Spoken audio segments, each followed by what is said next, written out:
Hello everybody, welcome to Crafty Soup. My name is Misty and I am on the home stretch of my Layout a Day challenge for the month of May. Now the prompt for today, I don't remember the story prompt, but the technique prompt was to use a sketch and kind of mix it up a little bit. So this is the sketch I am going to use, and I'm actually going to rotate it so that all of those rays are coming downwards. And the reason I'm doing that is because this layout is going to be about my husband getting haircuts from my daughters during the pandemic, and those rays are going to kind of mimic hair falling when it's been cut. So that's why I'm rotating the sketch downward. And I've done this set of photos for one of my daughter's scrapbooks already, but because I have two daughters and they're both in this picture, I am doing a different layout for my other daughter's album. And I am using my counterfeit kit again for this layout. And if you don't know what the counterfeit kit is, I will leave lots of information below so you can check it out. It's a very fun group, free group that helps inspire us to scrapbook more. So I am matting these photos on a bit of black because I am going to use a lot of color on this layout, and I have this sheet of pattern paper that is mixed media on one side, and I thought I wanted to go that way for even more color. In the end, I do decide it's too busy, so I will use that white side that you saw earlier. And now I'm pulling out a bunch of scraps from this kit, and I've used this kit quite a bit already this month, and I've enjoyed using it a lot.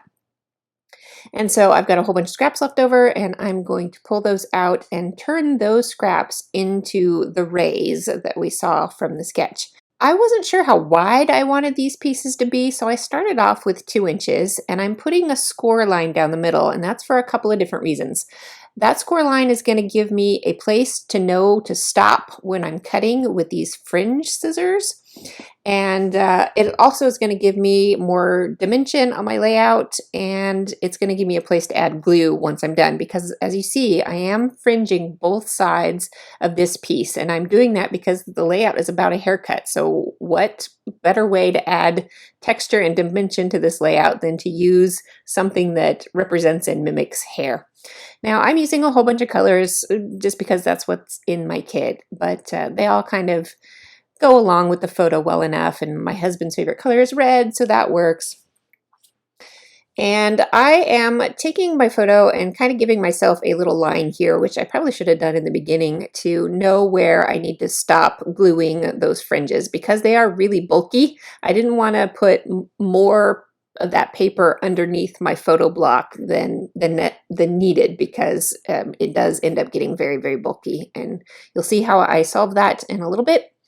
Now, I did end up doing different widths of this fringe. I've got pieces at 2 inches and pieces at 1 inch, but it was all the same technique. I scored down the middle and then used the fringe scissors to cut inwards toward that score line on both sides.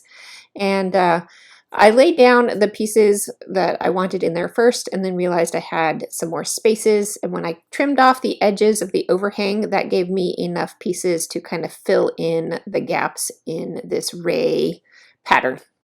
All right, I've given all of my fringe a bunch of flips so that it has lots of texture, and because that photo is going to sit partially on top of that fringe, I try to smush down the fringe where the photo overlaps, and then I only put foam adhesive on the top of the photo where it is not going to be overlapping the fringe, and that way that fringe will be the support system on that bottom edge of the photo. And I did mess up getting the backing tape off of my foam, but I just lifted up my photo and got it. And then I am poofing that fringe some more because I had a good time just playing with it. It's funny, I don't usually add this much texture to my layouts. How about you? Do you add a whole bunch of texture to your layouts? Do you like them to be really tactile? I guess for me, because it's going to go into a page protector and I'm not usually touching my pages, I just don't bother with it so much. But this was both visually and tactilely fun. So you can see that I've got my title done. I just did a small amount of journaling around that top edge. And then I'm adding small bits of embellishment because this layout is pretty full and busy already. It doesn't need too much more. But I liked the pop that those black hearts added, especially since the photo is matted in black. And here you can see some of that texture, and we'll take a little bit closer look at the finished project. And here is a close-up of a lot of that texture. I hope you enjoyed this layout as much as I did. If you liked it, please go ahead and hit that like button because it does help my channel. I will be back on Monday with the final episode of my Layout a Day challenge, so please come back then. I'll see you next time.